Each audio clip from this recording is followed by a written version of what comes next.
Welcome to the Chosen One. History does not remember the quiet multitude.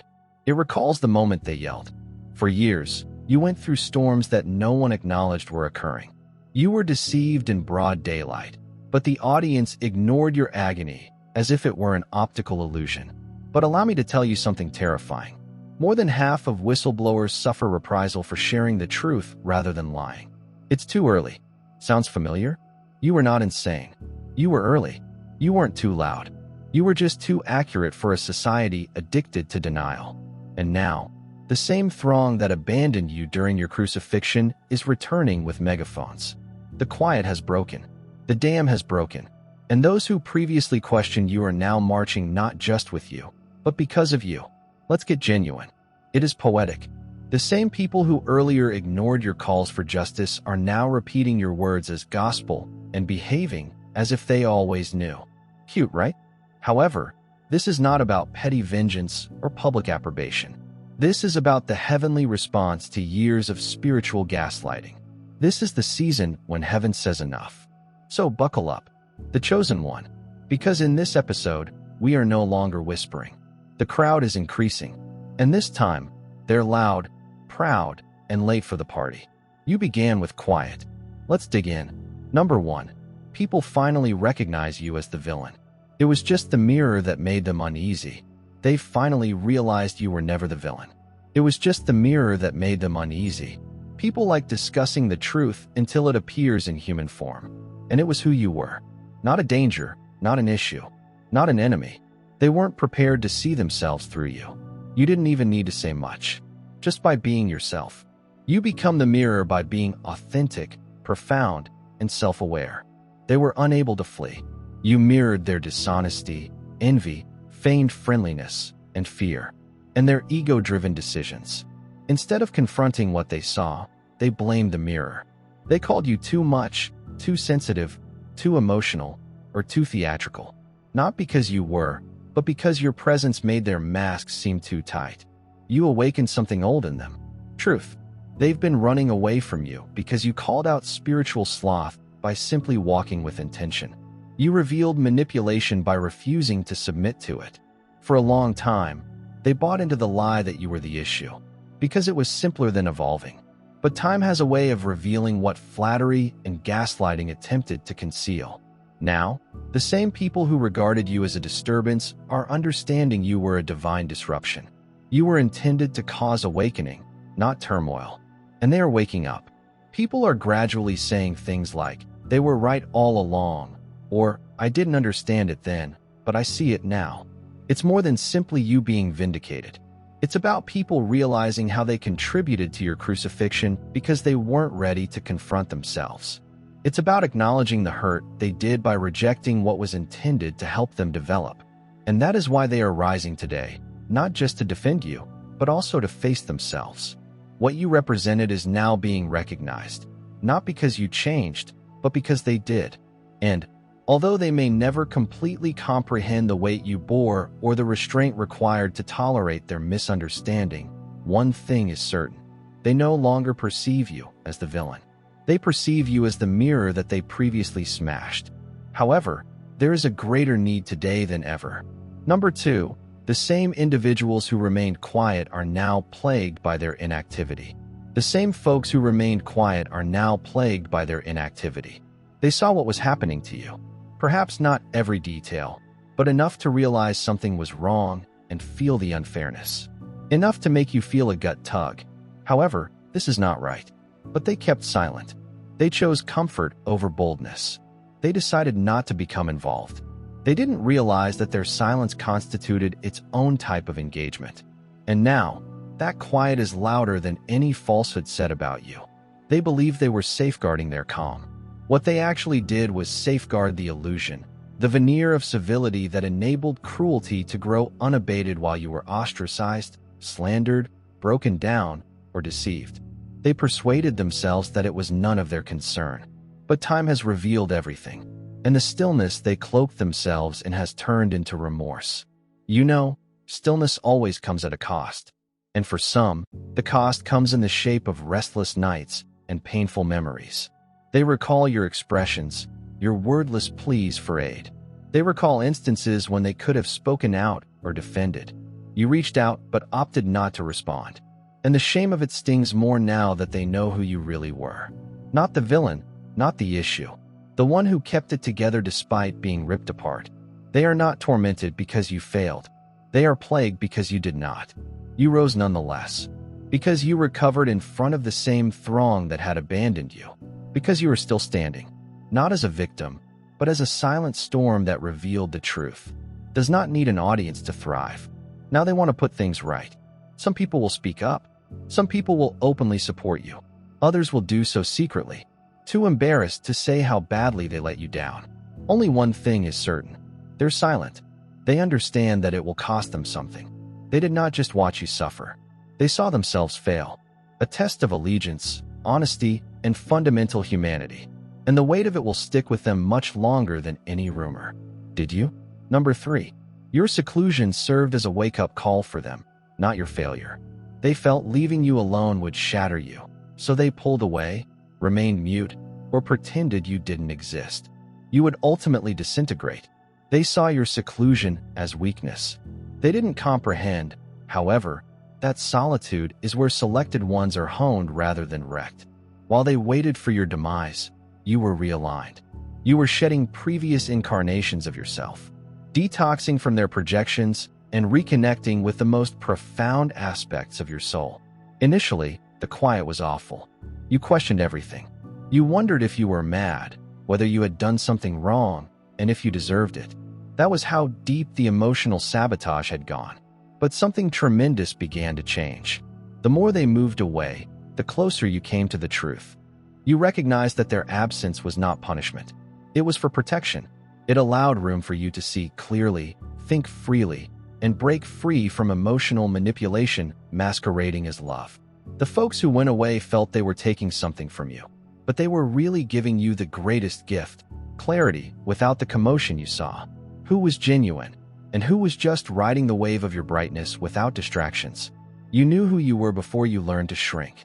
And while they mistook your silence for defeat, you were quietly laying a foundation that they couldn't shake even if they tried. They're beginning to feel it. The audience is waking up. They are discovering that your seclusion did not kill you, but rather exposed them.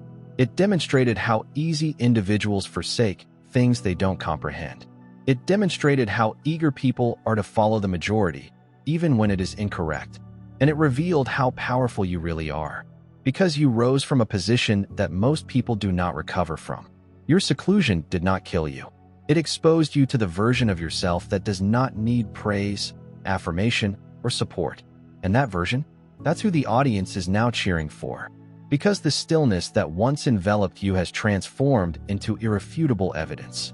You overcame what was intended to break you without becoming bitter or tiny. That is power number 4. They insulted you in public, yet your receipts were heavenly and timely. They insulted you in public, yet your receipts were heavenly and timely. They laughed aloud. They made a spectacle of your name. Your suffering became their pleasure.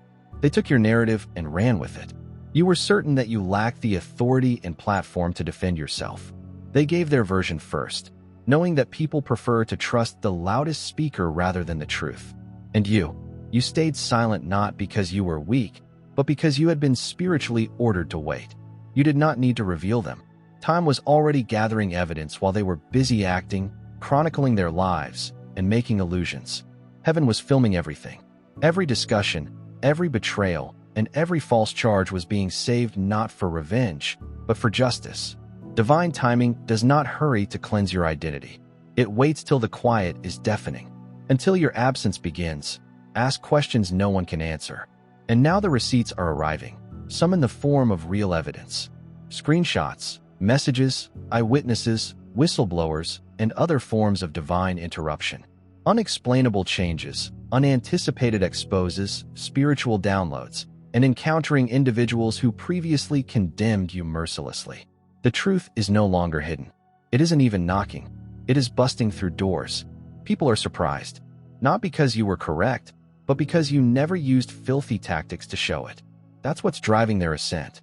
That's why they're supporting you right now. You carried treachery without announcing it. You withstood humiliation without having to clap back. When the truth eventually came out, It was so apparent and achingly exact that it couldn't have been a coincidence. They didn't realize the stillness was part of a larger plan. There was monitoring in paradise. That the Most High does more than only safeguard the chosen ones. He saves everything. That is what shook them. Not simply the truth, but how precisely it is delivered. The way it landed, the timing, the clarity. It's not vengeance. It's a heavenly calculation. The audience is now watching. The tables turn. And, for once, they're not just on your side. They are standing on it because what was once hidden has become visible. And the person they once ridiculed, that individual has become the unavoidable disclosure. Number 5. The people realized who was really tossing the stones. For the longest time, the people could tell who was really hurling the stones. All eyes were on you. You were the one being torn apart, criticized, gossiped about, and blamed. They behaved as if you couldn't accept criticism and were overreacting. But what's coming out now is the portion they attempted to hide. The beginning. The portion in which the assaults began with them initiating quiet warfare while wearing masks of righteousness, rather than you defending yourself.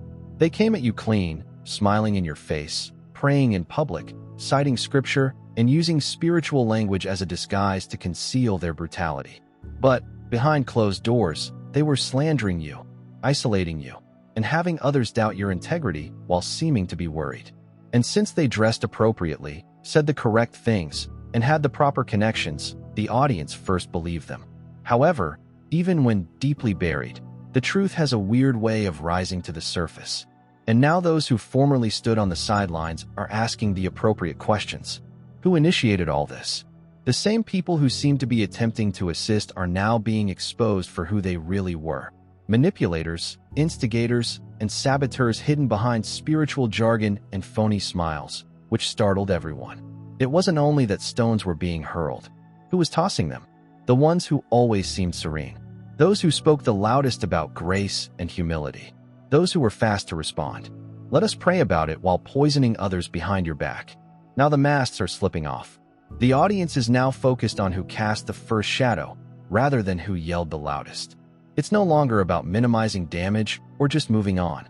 It's about accountability and the truth. And for the first time, people see that you were not the storm. You were the intended target, as were the folks who flung the stones. They realize it's more than simply your reputation. They do harm to their own property. That is now subject to judgment. Number 6. You murmured gently, yet reality supported your words. You spoke quietly, but reality supported your assertion. You were not loud, and you didn't have to be. You weren't out here vying for attention or persuading folks to choose your side. You stated the truth quietly and clearly, without theatrics. And since you didn't shout or plead, they assumed you had no case. They thought that stillness represented weakness, calm implied guilt, and that being soft-spoken meant being rejected. But truth does not need loudness. It just takes time. While they were playing and attempting to influence public opinion, you let reality to do what it does best: expose. You did not follow individuals down to establish your value. You allow the days, months, results, and trends speak for you. And now the exact events you warned about, betrayals, injustices, and spiritual violations, are taking place in plain sight. Everything you predicted is now happening, and not in a hazy or figurative sense. It is precise. It is particular. It is obvious. People who previously dismissed you are now paying attention to what you say. Prophecy is like age. The people who labeled you theatrical are now checking timelines, revisiting discussions, and seeing you were not responding. You were exposing. What was formerly considered hyperbole is now seen as foresight. What was formerly labeled paranoia is now known as perception. This is why the audience is changing. Not because you changed, but because the realities had caught up. Reality began to closely mirror your truth, forcing even those who refused to accept it to rethink. It is difficult to argue with consequences, and the outcomes are obvious. You did not win because you yelled louder. You won because you were in line with the truth. You rely on character rather than chaos to protect yourself. You let consistency speak where the fog used to matter. Even the naysayers concede that your voice, however mild, was never incorrect. Justice is not just being served. It is being observed in real time. And the quiet one they used to dismiss has become irrefutable evidence. Number 7. Your narrative was more than simply personal. It was prophetic. Your narrative wasn't just personal. It was prophetic. At first, it seemed like a lonely, hard, and unjust path. You kept wondering, why me? It's as if life picked you for punishment. You were struggling with betrayal, solitude, and spiritual assaults, which didn't make sense. People you trusted become chilly. You were misunderstood, neglected, and rejected by many who professed to be holy. But you didn't recognize it at the time. Your narrative wasn't random. It was a glimpse, a live message, and a prophetic pattern disguised as suffering. You weren't just surviving. You were laying the groundwork for a spiritual warfare route that others are just now beginning to follow. The same themes you encountered: phony compassion, spiritual manipulation, and the abuse of power disguised as religion. All of this is now occurring to others. The difference is that they are not going through it blindly. They remember your narrative. They recall how you handled the situation. They recall how you stood up, told the truth, established limits, and did not lose your soul in the process. People are beginning to realize that your path was never about you. You were instructed to go into the fire first, so that others would not be consumed by it. You were sent ahead as a spiritual scout, absorbing strikes, learning the pitfalls, and paving the path for those who would follow. That's why your testimony resonates differently today. It is more than simply inspiring. It is also instructive. Your narrative is survival intelligence. People are examining your words, cautions, and decisions. And now they finally understand. You weren't too theatrical. You weren't imagining anything. You lived in real time, what they are just now beginning to experience. And suddenly, the same narrative that once made them uncomfortable is now providing them the vocabulary to express their own suffering. What first seemed like rejection was really divine placement. You were ahead of the game, a spiritual forerunner. And now the audience is rising not just to praise you, but also to follow your example. Because you did not just suffer what was intended to break you. You've decrypted it. And now, others are surviving because you were bold enough to tell your experience publicly. Number 8. They are experiencing the same thing that happened to you. And this is why they're marching. They are experiencing the same thing that happened to you. And this is why they're marching. For a long time, you seemed like an outsider. The person who was very emotional, reactive, or sensitive. You spoke out about things that others claimed didn't happen. You identified manipulation, gaslighting, control, and subtle brutality in areas that were intended to be secure. Instead of being believed, you were pushed aside, stigmatized, and silenced. They made you feel like you were the problem, as if you were making everything up. But the script has reversed. And not because you changed, but because the truth has finally reached the masses. They are going through the same thing you did. The masks have dropped from their own lives. The same strategies that almost destroyed you are being used on others. The same individuals who used compassion against you are now playing the same tricks in other people's lives. And this time, the manipulation is not going unnoticed. Why? Because now they understand how it feels. This is not sympathy. This is a common suffering. They aren't rising to soothe you. They're rising because they recognize themselves in your tale. It is one thing to hear of treachery. It's another thing to experience it. And after people felt the spiritual hurt for themselves, your speech became less theatrical and more truthful. Your narrative became a guide, a map. You set the foundation even while many accused you of being insane. You didn't merely discuss survival. You demonstrated what survival looks like. How to recover without being nasty. How to create limits without feeling guilty. How to maintain your identity while everything around you is attempting to remove it. They now understand. They are now marching beside you, rather than behind you. Because you're more than simply a name they've heard about. You are live evidence that what attempted to destroy them does not have to succeed. And they are marching because, deep down, they know the truth. You were never insane. You were the first. Number 9. Your quiet was not weakness. It was evidence-based control. Your quiet was not weakness. It was evidence-based control. They were expecting you to break. In fact, they were counting on it. They wanted you to crack, lose control, and say anything that might be used against you. The plan was straightforward.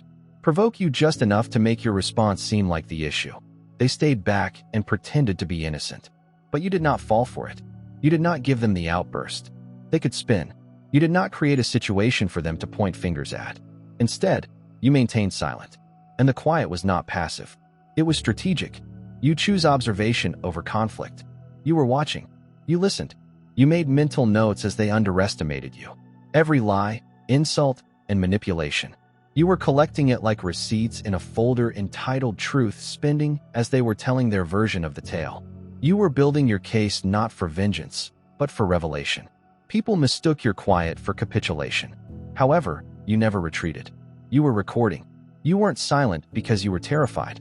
You were silent because you recognized the importance of time. You were aware that when truth finally moves, there is no need to yell. It simply lands. And now the moment has arrived. The havoc they produce today speaks louder than anything you've stated. Their lives are catching up to them. Their masks are falling, and their inconsistencies are becoming apparent. In contrast, your calmness reveals all. You didn't need to expose anybody. They did it to themselves, attempting to fill the void you left behind. That's why people are listening to you right now. Not because you demanded it, but because your restraint demonstrated who you really are. Anyone may raise a fuss, but not everyone can sit with the truth long enough to let it speak for itself. You did, and now your quiet has become the loudest testimony in the room. They wanted drama. You handed them documents, and the evidence is doing just what it was designed to accomplish. Clarify your name while accusing their character. Number 10. You've never required affirmation, but now it's approaching with thunder. You've never required affirmation, but now it's approaching with thunder. You did not reconstruct yourself for attention. You did not recover only to illustrate a point. You collected your shattered parts silently in hidden nooks. No one cared to check while they were busy watching those who could mimic perfection. You were doing the tough, lonely labor of survival. You were hurting in quiet, forgiving alone, and developing where no one could see. No applause, no congrats. Simply raw, holy growth. They didn't realize you were sinking since your anguish made no noise. You did not ask for compassion. You did not share your pain or exploit it as cash. You persevered, not because it was simple, but because there was no other option. And they ignored you, devalued you, and even ridiculed your quiet. You continued to build brick by brick, scar after scar, lesson after lesson. Something has shifted. People who previously disregarded your collapse are now taking note of your ascent. And not because you're yelling, but because your presence is unmistakable. Your development is audible. Your radiance is audible. The piece on you now has its own volume. And the throng that formerly scrolled over your anguish is now pausing to inquire. How did they survive that? But here's the deal. You are not rising with bitterness. I am sorry, but you are not seeking for posts or long overdue applause. You don't need their approval, and you never did. That is what gives this moment such strength.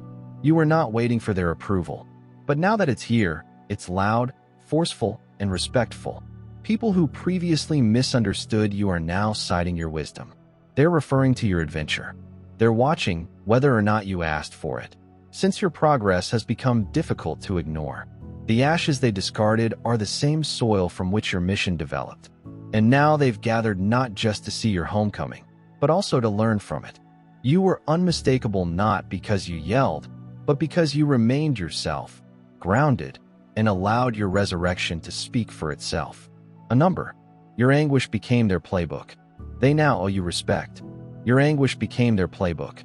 They now owe you respect. People watched as your life fell apart. Some did it out of curiosity, some out of judgment, others out of silent interest. You were their quiet amusement. The drama, the anguish, the chaos. They watched as you lost people, chances, and peace of mind. And instead of assisting, many others leaned back and examined you like a case study. They wanted to see whether you'd disintegrate, lose your wits, lash out, or fade away. But something unexpected occurred. You got back up. Not with a dramatic return or sudden miracle, but with tiny, unwavering movements that resulted in something tangible.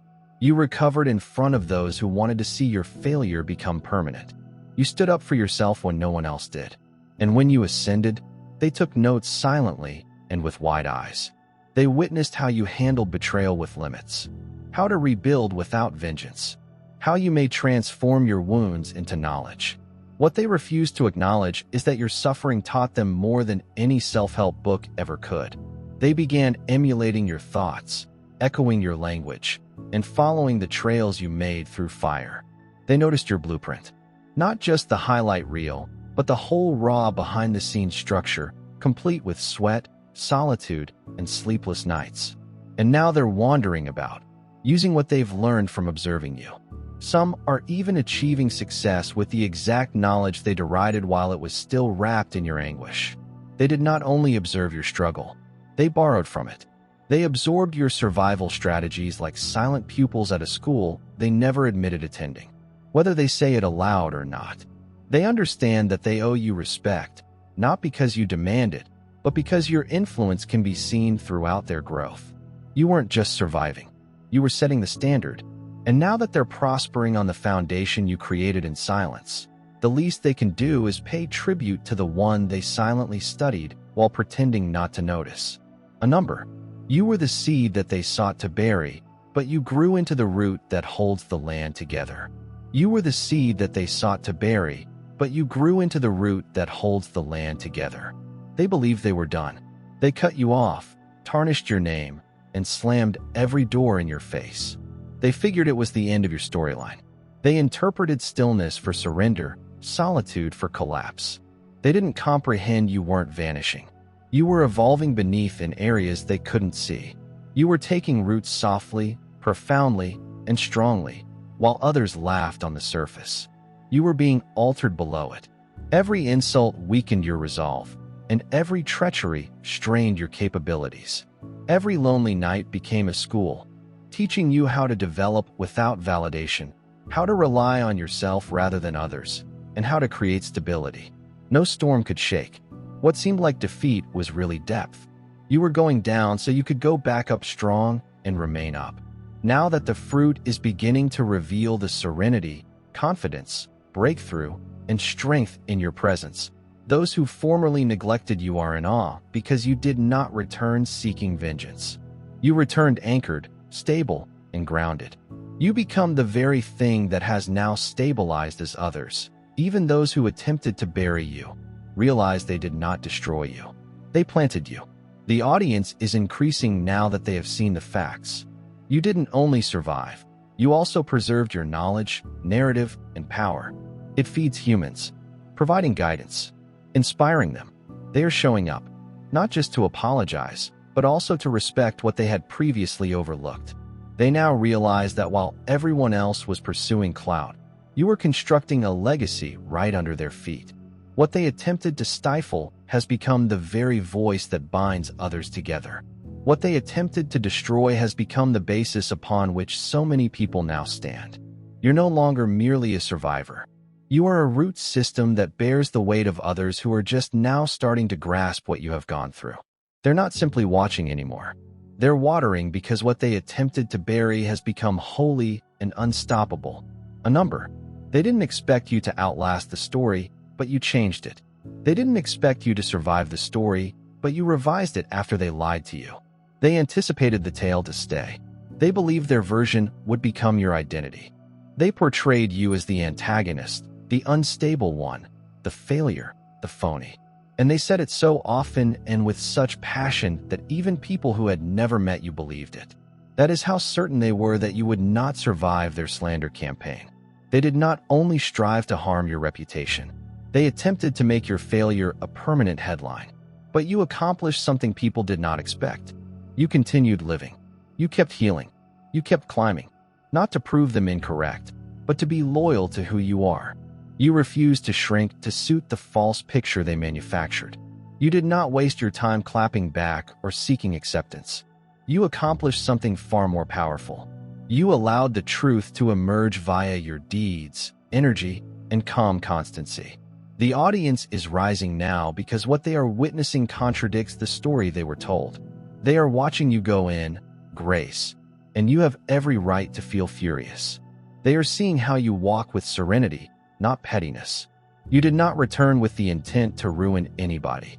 You returned whole, and this is what is shaking them. Anyone may be bitter. Anybody can toss dirt back. But the one who converts injustice into knowledge and treachery into compassion, that individual is memorable. You were a living paradox in their lives. You become the message that no preacher could offer because you exemplify real spiritual development. Love without losing your edge. Forgive without forgetting. Elevating without announcing it.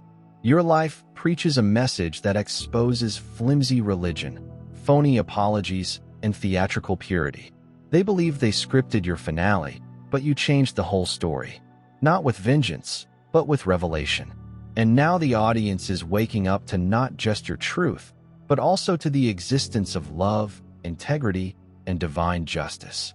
You are their evidence. They're not simply watching anymore. They are listening. A number. You were never alone. You were barely ahead. You were never alone. You were barely ahead. They misunderstood your clarity for arrogance, your haste for violence, and your profound insights for delusion. You stated realities that made others uncomfortable, not because they were incorrect, but because they were too realistic for their mental and spiritual state. You sensed the adjustments before they occurred. You named the darkness before it became fashionable to speak out. You could see beneath the masks that others were still cheering. And since you were not in tune with the majority, they identified you as the issue. You were never too much. You simply arrived early. For a time, it seemed like exile or loneliness. You were walking the truth in a world still filled with deception. When you were surrounded by people who cannot or will not see, having that type of vision might seem like a curse. But suddenly everything is altering. The exact things you warned about, the patterns you identified, and the spiritual pitfalls you attempted to emphasize. They are no longer theories. They are occurring to them. And that's why the audience is growing. Not because they suddenly grew to like you. Not because they awoke more sympathetic, but because reality finally matched the truth you held. They now understand now that they've seen it for themselves, after feeling the pain of what you attempted to identify years ago. You were not alone. You were just traveling the trail before the map was produced. They felt your intensity was a defect, but they now see it as insight.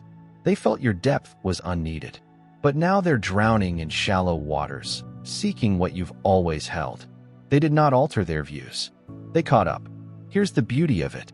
You are not bitter. You are not holding it over their heads. You're inviting them into a reality that you've never ceased carrying. You didn't compromise yourself to fit in, even if it meant losing relationships, tranquility, and belonging. And the planet is finally rising to match your frequency. You were not rejected because you were mistaken. You were denied because you came too early. And now the mob is prepared to follow the course. You walked alone. They assumed you were done. Forgotten, outnumbered.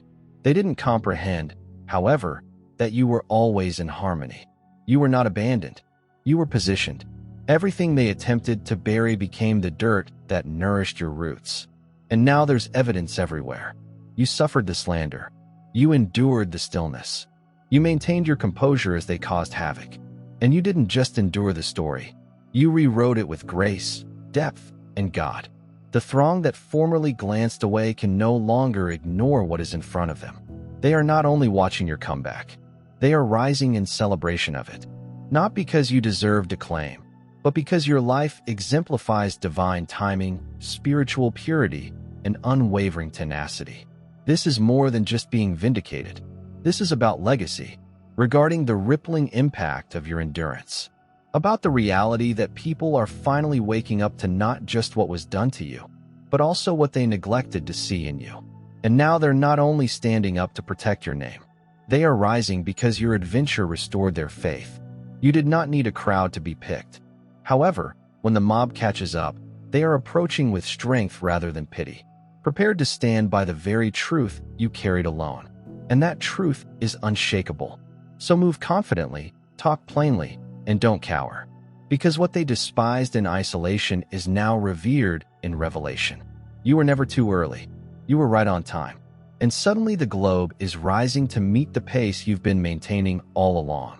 If this message resonated with you, if you sense the power of rising above the noise and standing in your truth, don't keep it to yourself. Click the subscribe button right now to join a community of fighters who refuse to be silenced, like this video demonstrating that resilience wins. Please share your tale in the comments section below. Your voice matters. And together, we become stronger.